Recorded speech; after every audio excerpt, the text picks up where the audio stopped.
Alhamdulillah, wassalatu wassalamu ala rasulillah Sayyidina wa maulana Muhammad ibni Abdillah wa ala alihi wa sahbihi wa man tabi'ahu wa mawala. Ashhadu an la ilaha illallah wahdahu la sharika lah wa ashhadu anna sayyidana Muhammadan abduhu wa rasuluhu la nabiyya ba'dah. Allahumma salli ala sayyidina Muhammadin nabiyil ummi wa ala alihi wa sahbihi wa barik wa sallam. Qala Allah ta'ala fil Qur'anil 'azim wa huwa asdaqul qailin. A'udzu billahi minasy syaithanir rajim. Ya ayyuhalladzina amanu taqullaha haqqa tuqatih wa la tamutunna illa wa antum muslimun. Wa qala ta'ala fi ayatin ukhra. يا أيها الذين آمنوا اتقوا الله وقولوا قولا سديدا يصلح لكم أعمالكم ويغفر لكم ذنوبكم ومن يطع الله ورسوله فقد فاز فوزا عظيما. عباد الله أوصيكم ونفسي بتقوى الله وطاعته فقد فاز المتقون. Hadirin jamaah Jumat yang dimuliakan Allah Subhanahu wa taala. Semua orang senang melihatnya karena dia bersih, karena dia rupawan, karena dia sopan dan santun, karena ayahnya meninggal dan ibunya juga sudah lama meninggalkannya. Orang kasihan melihatnya, maka karena kesenangan hati mereka, mereka sendiri yang memberikan gelar untuknya yang belum pernah mereka berikan kepada orang sebelum dia. Gelar itu bernama Al-Amin, orang yang layak menerima amanah. Amin diambil dari 3 huruf, alif, mim, nun. Dari kata alif, mim, nun muncullah kata amanah. Orang yang mampu menerima amanah disebut Al-Amin. Kita mengatakannya jujur. Lawan daripada amanah adalah khianah. Al-Khain, pengkhianat. Dia tidak berkhianat. Dia adalah seorang yang mampu mengemban amanah dan terpercaya. Maka semua orang percaya kepada dia. Dari alif, mim, nun juga akar yang sama dengan iman, akar kata yang sama dengan iman, maka iman berarti percaya. Dia adalah orang yang dipercaya karena memang dia mampu mengemban amanah. Kapan kebencian itu datang? Kebencian itu datang ketika dia naik ke atas bukit Sofa dan dia berkata kepada semua penduduk Makkah, seandainya aku katakan di balik bukit Jabal Abi Qubais yang besar, gagah, perkasa, tinggi, menjulang ini ada pasukan musuh yang akan menyerang kita, apakah kalian percaya? Semua mereka berkata, shadaqnaka, kami percaya karena memang kami menggelar engkau orang yang dapat dipercaya. Seandainya aku katakan bahwa ada pasukan musuh yang akan meluluh lantakkan, menghantam, membunuh kita, apakah kalian percaya? Mereka menjawab, shadaqna, kami percaya. Seandainya aku katakan bahwa aku menerima wahyu dari Allah dan aku diperintahkan Allah untuk mengabarkan kepada kalian yang baik-baik akan masuk surga, yang jahat-jahat akan masuk neraka, percayakah kalian? Disitulah perlawanan datang, bukan dari orang lain, bukan dari musuh, bukan dari lawan. Perlawanan itu datang dari saudara kandung, dari ayah kandung yang masih ada hubungan darah. Tabban laka ya Muhammad alihada jama'tana, celakalah engkau Muhammad, apakah hanya untuk ini saja kau kumpulkan kami hari ini? Allah membelanya, langsung Allah membelanya. Dia tidak membela dirinya, tapi Allah mengatakan tabbat yada abi lahabi wa tabba ma aghna anhu maluhu, hartanya tak ada berguna, wa ma kasab, hasil usahanya tak mendatangkan manfaat. Wa imra'atuhu hammalatal hatab, istrinya menjadi pembawa kayu bakar, simbol dari adu domba, kata-kata yang membuat menyakitkan hati yang dibawa oleh Ummu Jamil istri Abu Lahab untuk menyiksa, menjelekkan, membuli, menebarkan berita untuk membunuh karakter Sayyidina wa Maulana Muhammad sallallahu alaihi wasallam. Ini bukti kalau hari ini ada anak muda yang rupawan, yang dermawan, yang disenangi lingkungannya, tidak ada orang yang tersinggung, biasa, karena Nabi Muhammad SAW juga pernah mengalami hal itu. Tapi begitu kau katakan, aku tadi malam bermimpi bahwa aku mesti hijrah, meninggalkan komunitas peminum khamar, meninggalkan geng kita yang selama ini bicara tentang yang haram, maka disitulah mereka akan berkata, apakah hanya untuk ini saja kita berteman selama ini? Mana persahabatan kita?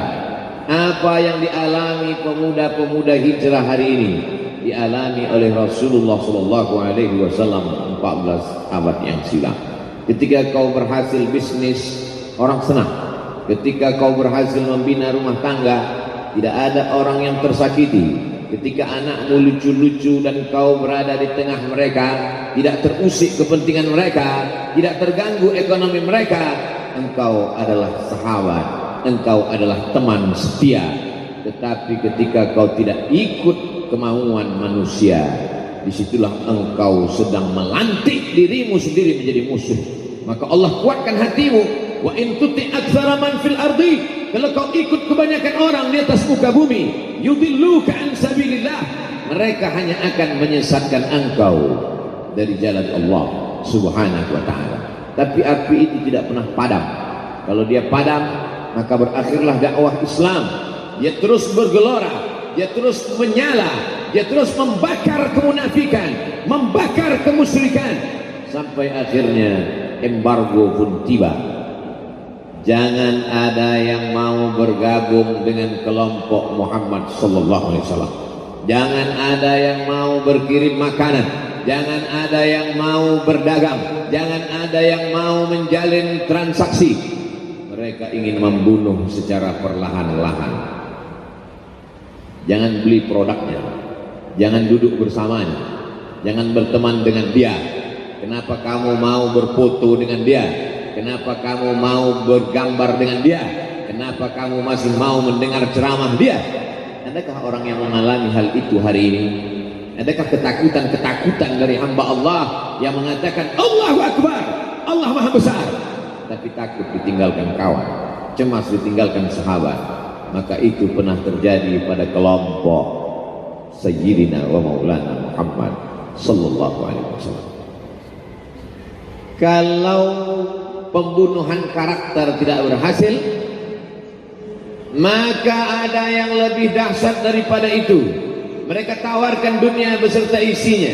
Wallahi, demi Allah wahai paman, demi Allah wahai Abu Talib, law wada'u syamsa fi yamini wal qamara fi yasari, andai mereka letakkan matahari di tangan kananku, bulan di tangan kiriku, ala an atruka hadzal amr, supaya aku tinggalkan dakwah ini, aku tidak akan meninggalkannya. Bujuk rayu mulai tiba. Itu terjadi pada diri Nabi Muhammad sallallahu alaihi wasallam. Kalau kau tidak mempan dimusuhi, kalau kau tidak mempan dirangkul, kau akan dipukul. Kalau kau tidak mempan dipukul, kau akan dirangkul. Berbagai macam cara, dari mulai yang paling keras sampai yang paling lembut, dari mulai yang paling lembut sampai yang paling keras, sampai akhirnya tempat bergantung itu hilang, lenyap, musnah. Ada dua tempat bergantung, saudara kandung ayah Abu Talib. Mereka tidak mengusiknya karena dia keponakan Abu Talib.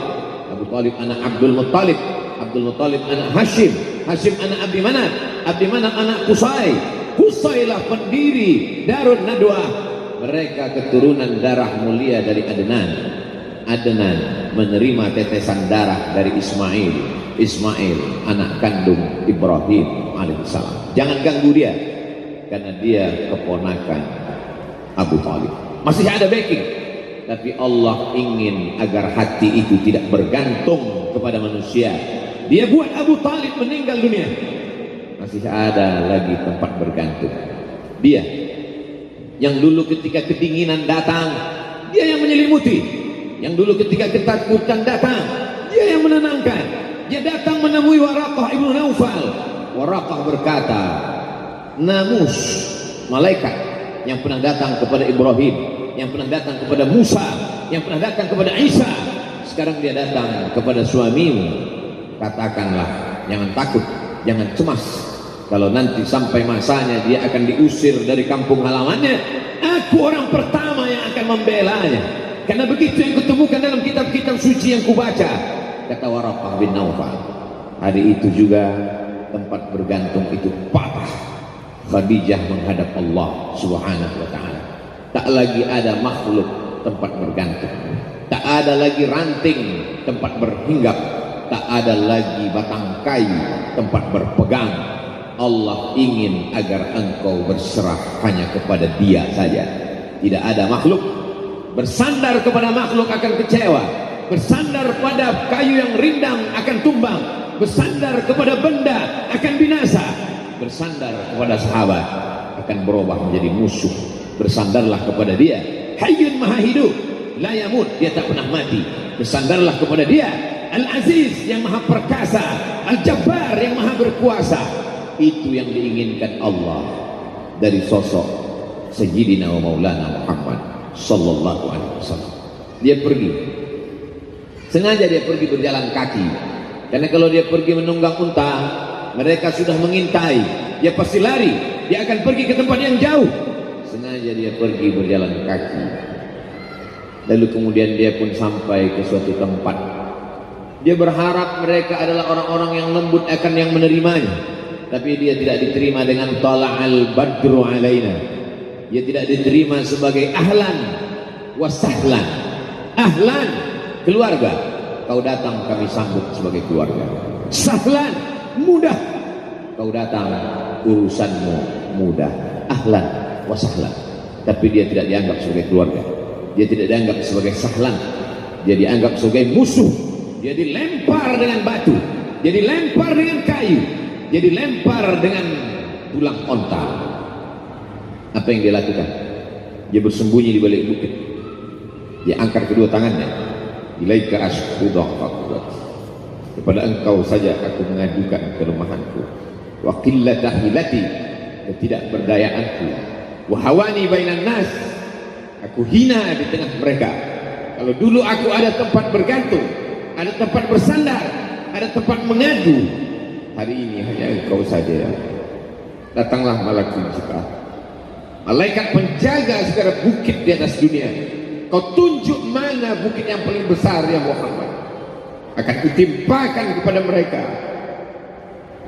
Hati yang luka biasanya akan marah, akan kecewa, tapi tidak terjadi pada Nabi Muhammad sallallahu alaihi wasallam. Apa yang dia katakan? Asallahu an yukhrij min aslabihim man ya'budullaha wa la yusyrika bihi syai'a.